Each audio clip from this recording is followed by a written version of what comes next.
we're gonna be watching Japan's Strangest Unsolved Mystery. Okay, bro, I know I'm really excited for this video for some reason, because by the way, this is the first time I'm watching, not the first time, second time by the way I'm watching this guy, Nexpo, the channel name is, if you guys want to check it out yourself. But yeah, I saw this video going trending on a trending page, so I was like, wow.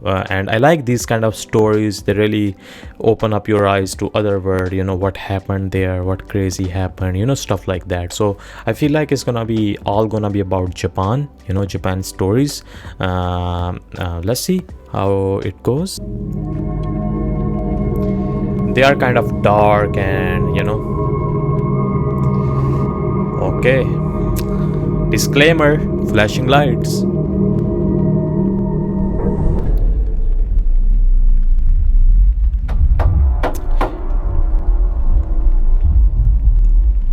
Monday.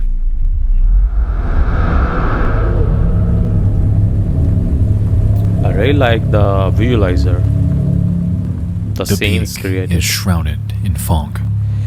It's the Hokkaido, Japan, 24th of July, 1989.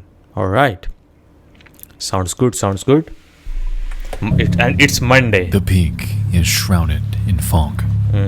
It's the aftermath of one of the most violent storms to hit the area in months. Oh, okay. A search helicopter powers through the mist, scouring the region for a pair of hikers from Tokyo who set out the day prior and haven't been seen or heard from since. Oh no. This hunt has been ongoing for hours, sunlight dwindling as search teams comb every crevice, yet find no trace of anyone around. But as nightfall takes its grip, enveloping the area in complete blackness, suddenly, something strange enters their view.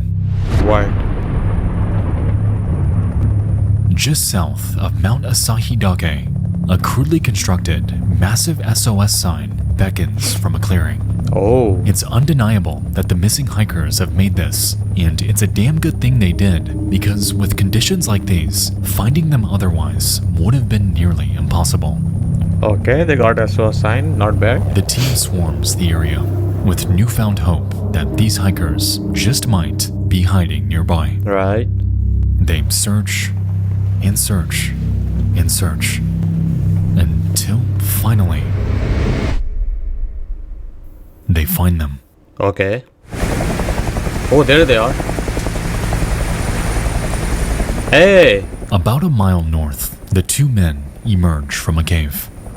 They are completely disoriented, battered, and exhausted, but Okay, most fair prominently enough. are in complete disbelief that the rescuers found them.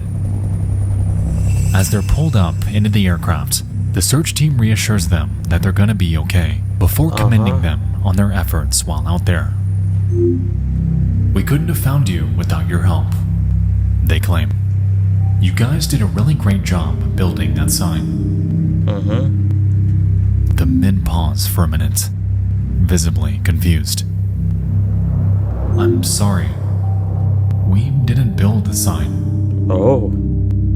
We have no idea what you're talking about." Oh. Little sus. Getting little, you know, scary, creepy.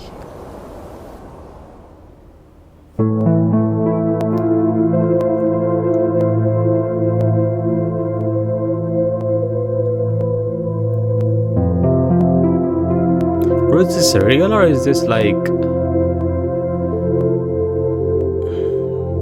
looks real? You know, I'll admit, the island of Hokkaido is beautiful.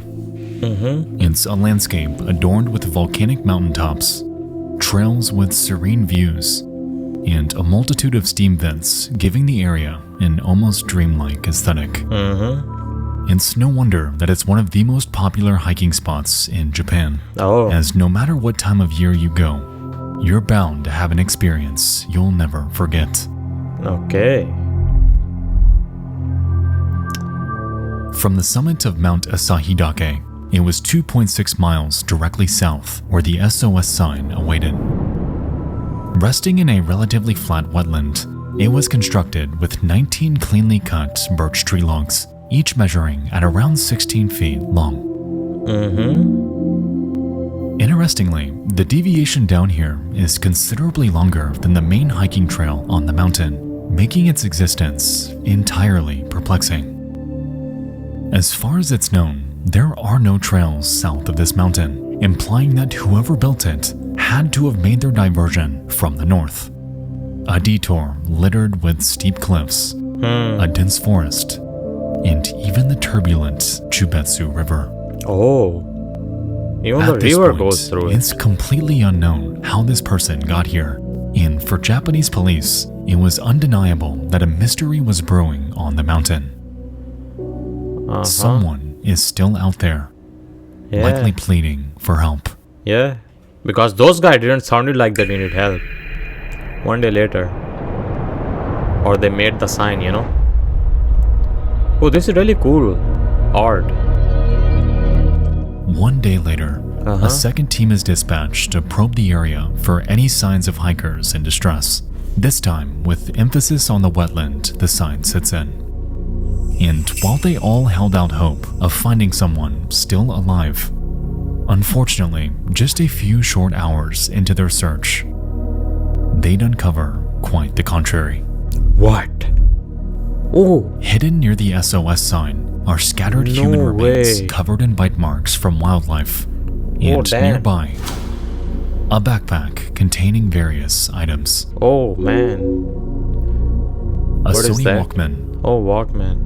4 cassette tapes, toothpaste, a bar of soap, and a towel. At first glance, Looks like a it's hike bag, you obvious know? that the belongings and the human bones are connected. However, a curious question lingered in everyone's mind. How did this person with enough energy and strength to build an SOS sign out of 19 massive logs allow themselves to die in nature? For the rescue team, nothing further was discovered that day. For what it's worth, though, this seemed like a pretty open and shut case. Locals have claimed that the weather on this mountain is volatile, with thunderstorms rolling in with hardly any notice. Perhaps this person got turned around, mistakenly made their way down here, and spent their final days awaiting help that never came. Yeah, could have been that, man. The sight at the SOS sign and the story it tells is grim, but all things considered, this case, again, seemed relatively straightforward. Yeah. Someone passed away here and built an SOS sign before it happened. Yeah, right. The only question really was, who was it? And how exactly did they get here? R.I.P. man.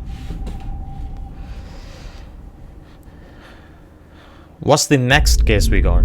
Oh, it's the same story. We still going on? I guess. For a few more minutes, I guess. 2 days later, by the way. 2 days pass, and examiners from the Asahikawa Medical University notify Hokkaido police that the human bones belong to a female. Whoa.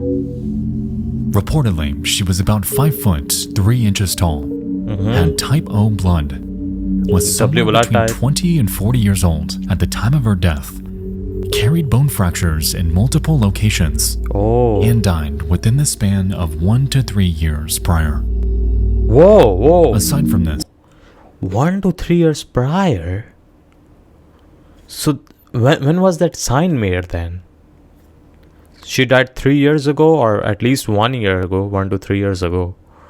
And no one knows she died there until now, until they saw this sign. And I think so this sign was kind of fresh, you know. Like it wasn't made like 3 years ago, or at least 1 to 3 years ago. So there is someone no else? further identifying information about her. And effectively, she was consistent. Hey, yo.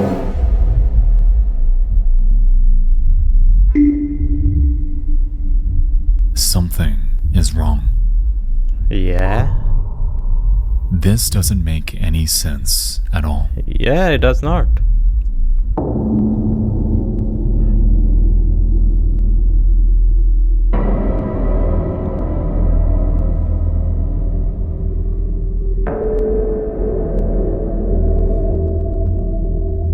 Upon calculating the weight of the SOS logs by utilizing numerous wood weight charts online, I found that 16-foot segments of birchwood weighs anywhere between 150 and 400 pounds each, depending on diameter. Multiply this by the 19 segments this sign is comprised of, and we have a whopping total range of 2,850 and 7,600 pounds of total weight making up this sign. There's no way she did that. So, with this information, we're left to assume that a 5'3" female with fractured bones had the energy and strength to not only cut down 19 massive trees with tools that were never found, but also had the stamina to transport anywhere between 1 and 3 tons of weight completely by herself.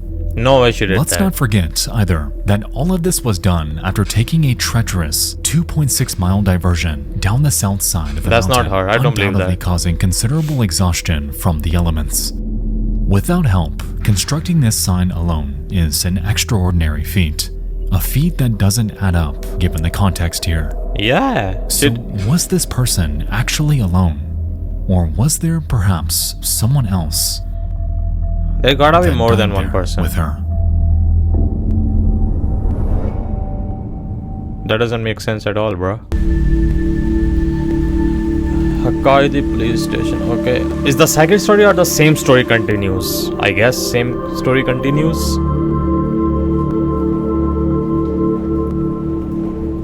It's late at HQ. And investigators are scouring for clues. Yeah, for the same of everything SOS. They uncovered, the cassette tapes seem to be the most promising lead on uncovering the identity of this woman. And so, they put them in their tape player and begin to listen. I was also thinking that like they found the cassettes, like they should check that thing out, like maybe she have any recordings of her before dying or something happened, you know, or what was she listening to, or like what is on that cassette, you know. As they play, 4 of them. They're met with musical tracks taken from various anime TV shows. Alright. However, once they make it to the last one, something strange gives them pause. Oh.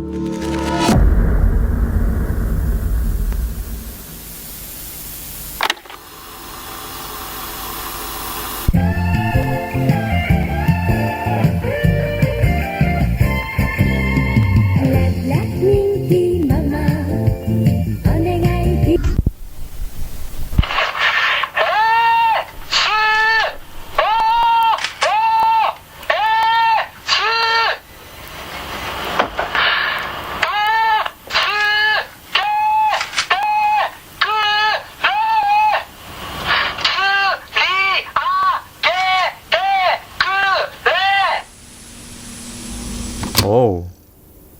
So what are they shouting for, help or something? Despite the bones being female, sounded like a male on this recording, clearly in distress, belongs to a man. Yeah, really sounded like a man. The translation: SOS, help me. I'm stuck on the cliff. SOS, help me. I'm at the location where I first met the helicopter. The Sasa is deep and I can't climb up. Please pick me up here. Oh. Interesting. So he is asking for help, but he's not the one. He's a man, he's a different person. Could be related to her. Aside from the blatant parallels to the SOS sign, I can't help but find it strange that this man uses not a single phrase implying that he's with someone. Yeah, that's true. I don't know about you, but if I were stranded somewhere with another person, I would say we for someone to help us. Yeah. Because we are the ones stuck here. Right. In this recording, though, it sounds as if he's completely alone, unaware that a female is stranded in the exact same area. Damn. Almost like, to him, this female doesn't exist. The woman who the bones belong to and the man who the voice belongs to almost exist in a vacuum. remnants of two people discovered in the exact same spot, completely unaware of the other's existence. The only thing tying them together, an SOS sign nearly impossible for one person to build, and whispers of an agonizing death. Right. A sight of demise that we are years too late with uncovering. Damn, this case is just opening up more and more.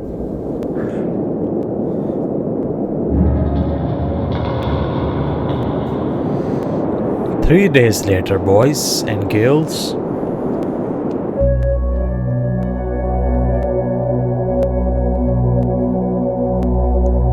Okay, is that police or someone Fascinated else? by this case, a Japanese reporter named Koyo Abaratani sets out to the site of the SOS sign in search of any clues the police may have overlooked.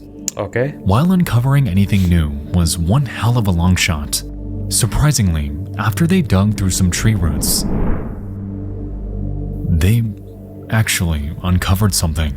Oh, what? Just 165 feet north of the SOS sign and hidden under foliage was a large hole containing various belongings.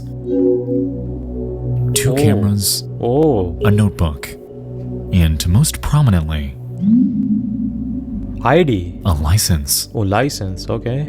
This ID belonged to a man named Kinji Iwamura, someone from Kanan City in southern Japan, over 800 miles south. Damn, that's far. This discovery was massive because, for all anyone knew, this was bound to be their guy.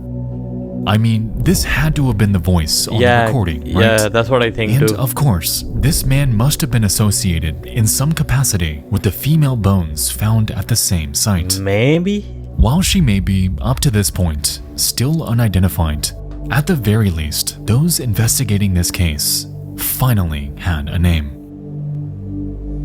Kinji Iwamura. Kenji Iwamura. 5 years earlier. Okay, we go back. It's the middle of summer, and 24-year-old Kinji Iwamura sets out for Mount Asahidake for a short hiking trip. Okay. He arrives at a small mountain lodge at the base of the summit and only plans to be there for a couple nights. Later on, he informs the hotel owner that he's embarking on a hike, ignoring warnings of a storm that would hit the area that night. Hesitant, the owner agrees, and so Kinji sets off from the hotel lobby and embarks into the great unknown. Alright. I mean, that's what he came there for, right? For experience the hike. As time ticks by, the sky darkens. The hotel owner becoming increasingly anxious and with no way to contact him to confirm how he's faring in this unstable weather. Hours pass without a word from him. The storm comes and goes. The clock approaches. Okay. Days pass without a word from him. Weeks come and go. Kinji Iwamura never turned up. Damn. He was never seen again.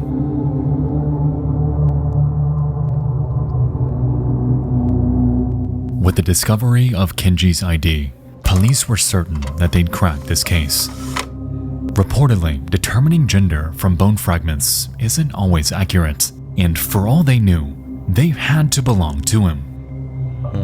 From here, they tracked down and contacted Kinji's family, believing that this was the final piece of verification they needed to close this case. Okay. Their confidence was at an all-time high, catalyzed But by I'm his sure parents later some claiming twist gonna that come. he was an avid fan of anime and that the backpack they uncovered indeed belonged to him. Oh, okay. And so, at last, the police played the cassette tape for them, certain that they'd recognize the voice of their son. They will say no, I And think so. as fate would have it, by the grace of God, they didn't recognize this voice Knew it. at all. Goddamn knew it. they have no idea who this person is. So that woman who they found, the bones, she's different. They can't find her being with someone.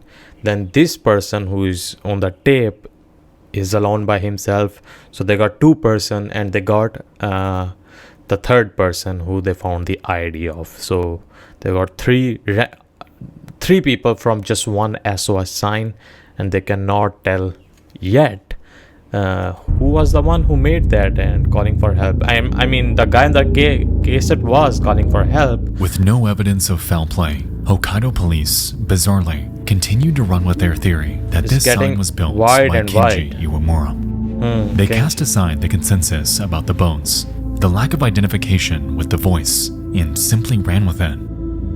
It took just 11 days for them to close this case, and to this day, the mystery surrounding the SOS sign has been cast into the void of history, solved to them, yet completely bewildering to the world surrounding them. By 1990, the bones were re-examined, and the consensus underwent a surprising change. Reportedly, they never belonged to a woman with type O blood. Oh. But rather, a man. Are you serious right now? With type A. L University who did the work before. So it was a man, huh? So it could be that it could be the guy who had the cassette. It could be his bones, and it could be the same guy. Yeah, but I was gonna say it could be the same guy who they found the license and the bags and cameras from, but his parents don't recognize his voice, so he's not the guy from the cassette. So it's everywhere, dude. So at least now they can say there are two people, two men, no female. Why the hell were the bones suddenly reclassified? Who was the man recorded on Kenji's tapes? Yeah. How were these massive trees carried and placed by just one person? And how were these trees chopped down at all?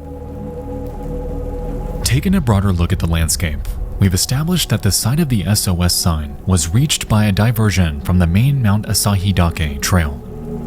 As we've seen, though, multiple hikers have done this.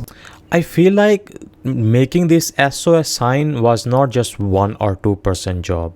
It was like multiple hikers, more than at least 3 I can say, who made this. So I think so. How have they all made the exact same mistake? So, as it turns out, there's an incredibly confusing landmark on the mountain. It's a boulder called Safe Rock, and it's typically used by climbers to orient themselves on their trek, as once you encounter it, you're required to take a right turn to continue your journey to the peak. Bizarrely, however, there sits another identically shaped boulder right next to Safe Rock, called Fake Safe Rock. Oh. Unlike the former, using this one as a guide diverts hikers to the much more wrong dangerous way. south side of the mountain. Oh. Terrain littered with steep cliffs and intense grades filled with a specific type of bamboo, known locally as sasa. Sasa. In recent years, Fake Safe Rock has been marked with a rope to signal that you shouldn't follow it. However, that's to good. this day, hikers often misinterpret it for the actual Safe Rock, God adding damn even it, further hikers. confusion to an already disorienting situation. Why don't they just take this goddamn fake rock away? Like, break this down, Just break this into pieces, so it's gone. No need to put the, signs in front of it, put any blocks in front of it. Oh, this is fake one. Go follow the real one, Just, break this down, bruh. Like, so nothing is left, only the real one is left. Like, come on. I'm sure you're finding this convoluted as I'm explaining it to you. Now imagine if you were faced with this dilemma while exhausted, in the wild, Yeah, that's and scary, dude. completely alone. That's scary. That's GG's. To this day, It's believed that both the Tokyo hikers and Kinji Iwamura made this mistake, leaving them both to be never came stranded back. and completely helpless. So with this in mind, let's go forth and entertain the idea that Kinji Iwamura was the only one involved here. Let's just say that everything belongs to and was done by no one but him. Okay. So it went a little something like this. But that was not him on the cassette. It was not his voice though. Kinji Iwamura begins his trek from the lodge and makes his way up the Asahidake Trail. Because of the impending storm, it's possible that there were few hikers up on the mountain. He makes his journey all the way up before the sky darkens and dense fog rolls in. He encounters the fake safe rock, confusing it for the real one, and makes a right turn, leading him south. As the day bleeds by, he begins to panic, the sky darkening as his psyche becomes ever more anxious. He recognizes not a single thing about the path he's on, and it becomes rapidly clear to him that he's venturing nowhere near the summit. Completely turned around and with no other choice, he continues, following some semblance of a path, even though it's only heading down. Is he heading back to camp? Are there any towns in this direction? Where exactly is he going? As hours pass, he becomes more panicked and begins screaming for help, for anyone to hear him. He falls off a cliff on the way down and breaks 2 bones, and so, in immense distress, pulls out his Sony Walkman to record an SOS message and later plays it on repeat to save himself from damaging his voice. As he continues to limp downward, he encounters and crosses the Chubetsu River before eventually landing at his final destination, the flat wetland where he would build the SOS and where the two would inevitably remain. But how did he make that SOS? You know, on the surface, this theory makes sense. However, when you begin to pick apart the finer details, this story rapidly falls apart. That's what I'm saying. As we know, if you go into the only details, cliffs in I the don't think vicinity so. It are was up the mountain. just him. And if these are what Kenji's referring to in his recording, assuming it's him, then he made it to the wetland with broken bones and in excruciating pain. Even if we give him the benefit of the doubt and say that he had every tool in the world, building a sign of this scale would take immense effort for just one person. It's been said that something like this would take 2 days to construct for someone healthy. Whoa. So how in the world did Kenji do this while critically injured? There was no axe ever found. Exactly. And How why did he would make have this? one on a No mountain machines hike or anything anyway? like that. On top of this, the condition of the bones indicated that he would have been incredibly frail by the time he passed away. There is no way this man made this thing alone, leading me to believe that Kinji Iwamura, perhaps, wasn't the only one. But I told you earlier, it was not just him. It was more than at least Consider 2 or 3 this. hikers. You found a female? Kinji is on the hike, and somewhere during his climb, encounters someone else out there. The two are both on their way to the mountain peak, and so they pair up and continue their trek together. As the fog rolls in, the two begin to undergo equally critical errors, making their turn at fake safe rock and getting lost down the mountain's south end. Injured, one of them makes a recording while the other pleads to keep going. And so they continue downward, cross the river, and make it to the wetland where Kinji lies in agony. It's possible that this other hiker, for some reason, had an axe, and over the next few days, made this sign with incredibly limited help from Kinji. Kinji knows he can't go any further, though. And so, in a final fit of desperation, the other hiker grabs a handful of supplies and takes off to find them help. In a way, this could explain why police never found an axe. This could explain why the voice on the recording wasn't Kenji. And this, potentially, could explain how this sign was even made in the first place. The human body can go 3 days without water, and perhaps this unknown person used their last in a final push for rescue. At the end of it all, though, they would never make it and instead would die a slow death. Surrounded by darkness, by wilderness, and in a forest. Completely abandoned.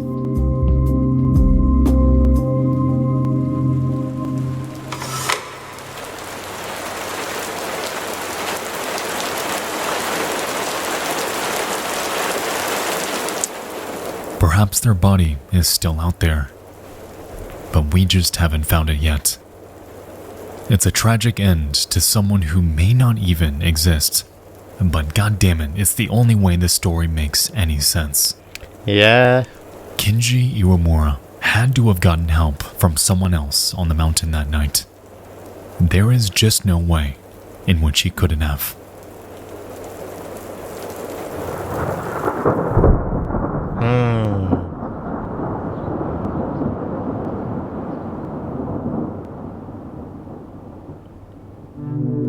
Makes sense, I guess.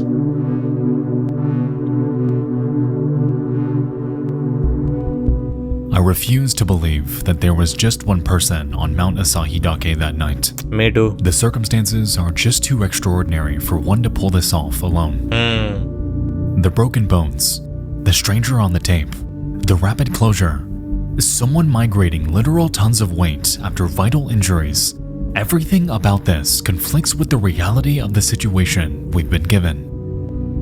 These theories, as far-fetched as they are the only way this makes any sense in my brain. And even then, I'm still assuming that someone had an axe, assuming that an entire second person was there, and assuming that this other person died and was never somewhere found else, yeah. elsewhere on the mountain.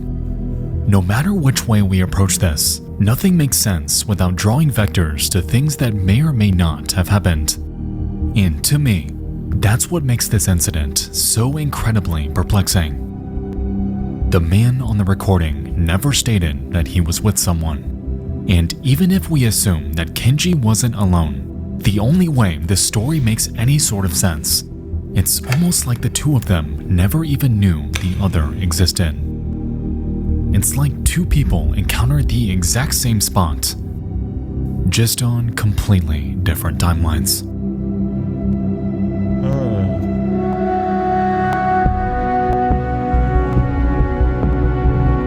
It goes without saying that we can theorize for hours about what took place on Mount Asahidake and how the SOS sign, given the evidence we currently have, shouldn't exist.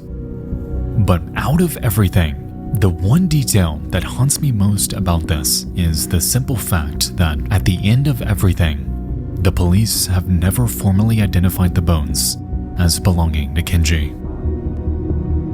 And this is after they were reclassified to belonging to a male, after this story spread to the world around them, and after the mystery surrounding the SOS sign and all of its bizarre inconsistencies had spearheaded this into one of the most captivating unsolved cases in history.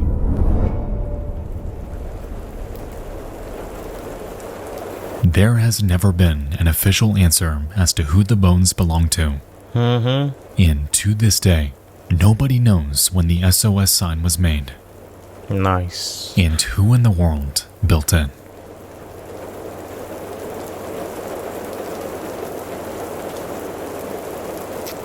Nice, Nexpo.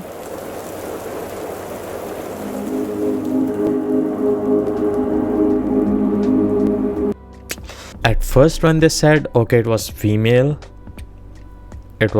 bones, then they found the man, Kenji, whose bags were in the hole somewhere, and they found the cameras and cassette, and they found a voice was male. Then I was like, okay, so there are two people. But later they re-examined the bones, okay, and it was male bones. And but the thing is, the voice on the cassette, his parents said that they can't recognize his voice, that's not his voice. And what Nexpo made the theory at the end is there got to be more than one people at least. I said from the start, as soon as they said that woman made SOS sign, it weighed so heavy, and she's injured on top of that. And she been climbing for so long, hiking for so long, and she came down to wrong way and made this big SOS sign, and while being with broken bones and injury. And I was like, no way she did that, no way one single woman did that, alone out while being injured like that. No way. That there gotta be more than at least one or two people who made that. And that was kind of the answer, at the end. There had to be more than one person there.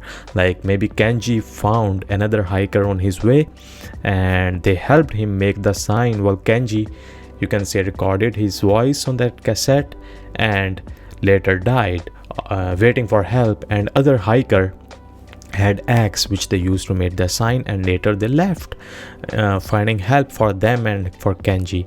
But even though they never came back, Kenji died and that person died, I'm sure, because they never got back to their camp, or their hotel, you can say.